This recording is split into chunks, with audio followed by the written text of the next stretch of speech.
जय हिंद साथियों, मैं आशीष कुमार राजपूत। आज हम मध्य प्रदेश पटवारी परीक्षा 2023 से रिलेटेड सामान्य हिंदी, जनरल हिंदी से रिलेटेड मोस्ट इम्पोर्टेंट अनेक शब्दों के लिए एक शब्द के बारे में पढ़ेंगे साथियों।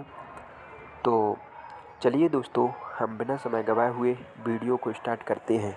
वीडियो को स्टार्ट करने से पहले हमारे यूट्यूब चैनल जय हिंद अकेडमी बाय आशीष सर को लाल बटन दबाकर सब्सक्राइब कर देना, साथ में आने वाले बेल आइकन को प्रेस कर देना, जिससे आने वाली हमारी सभी वीडियो का नोटिफिकेशन आप तक पहुंचता रहे। तो चलिए साथियों, हम स्टार्ट करते हैं। जंगल में फैलने वाली आग को कहते हैं दावाग्नि। साथियों, जो जंगल में आग फैलती है उसको हम दावाग्नि कहते हैं। नेक्स्ट देखते हैं, समुद्र में लगने वाली आग को बड़बानल कहते हैं। समुद्र में जो आग लगती है उसको बड़बानल कहते हैं। जो सपना दिन में देखा जाए, साथियों वैसे तो सपने नाइट में देखे जाते हैं, लेकिन जो सपना दिन में देखा जाए उसी को हम दिवास्वप्न कहते हैं। जिसे कठिनाई से जाना जा सके उसको हम दुर्गे कहते हैं। जो कठिनाई से समझ में आता हो उसको हम दुर्बोध कहते हैं। अगला देखते हैं, अर्धरात्रि का समय उसको कहते हैं निशीथ। साथियों, रंगमंच पर पर्दे के पीछे का स्थान नेपथ्य कहलाता है। जो नाटक वगैरह होते हैं, रंगमंचन का कार्यक्रम किया जाता है, जो पर्दे बनाए जाते हैं उसके जो पीछे का स्थान होता है उसको नेपथ्य कहते हैं।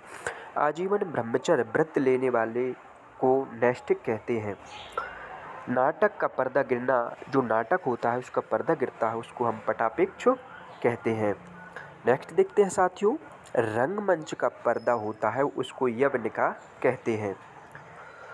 जो उत्तर न दे सके उसको हम निरुत्तर कहेंगे। साथियों, केवल दूध पर जीवित रहने वाला, जो व्यक्ति केवल दूध का आहार कर रहा हो, दूध पर जीवित हो, उसको हम कहेंगे पयोहारी।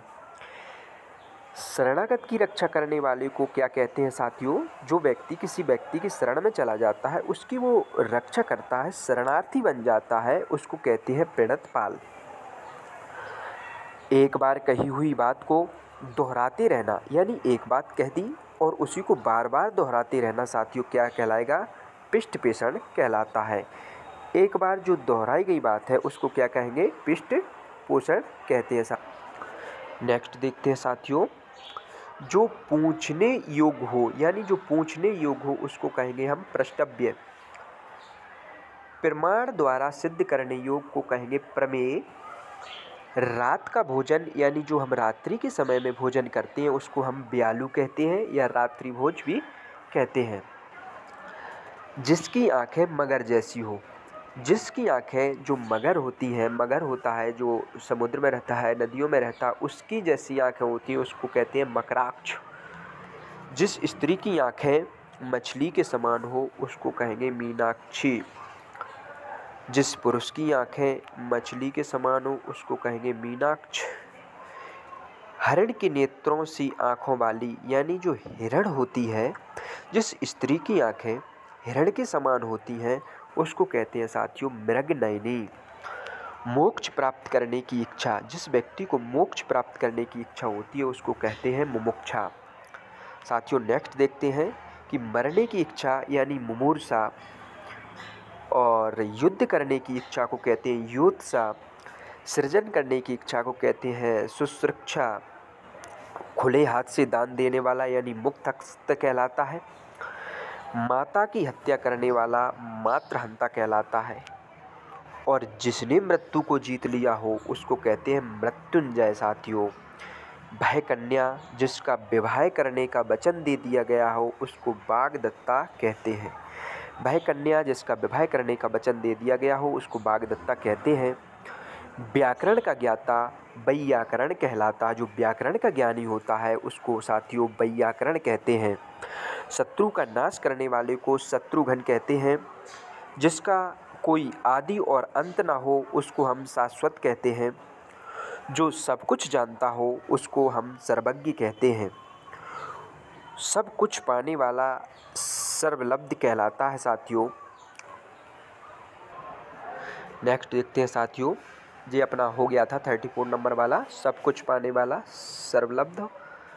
जो गुप्त रूप से निवास करता हो उसको छद्मवासी कहते हैं। जो गुप्त रूप से यानी छुपा हुआ, जैसे अपने साधु महात्मा होते हैं गुप्त रूप से निवास करते हैं, उनको कहते हैं छद्मवासी। दिन और रात के बीच का समय, जैसे जैसे नाइट होती है और दिन और रात्रि के जो बीच का समय होता है उसको कहते हैं गोधूली बेला, जिसका अर्थ स्वयं ही सिद्ध है, उसको कहेंगे सिद्धार्थ। वह व्यक्ति, नेक्स्ट देखते हैं कि वह व्यक्ति जिसका ज्ञान अपने ही स्थान तक सीमित हो, यानी जो व्यक्ति का ज्ञान हम कह सकते हैं कूपमंडूक, यानी जिसका ज्ञान सीमित रहता है, अपने तक सीमित रहता है, उसको कहते हैं साथियों कूपमंडूक। जी यहाँ पर अभी दिख नहीं रहा है साथियों, इसकी वजह से चलो उसको देखेंगे। भोजन करने के बाद जो बचा हुआ अन्न होता है वो जूठन बचा होता है, उसको कहते हैं उच्छिष्ट। जिसे सूंघा ना जा सके, यानी जिसको हम सूंघ नहीं सकते, उसको कहते हैं आघ्रे। वह कभी जो तत्काल कविता कर सके, यानी उसको उस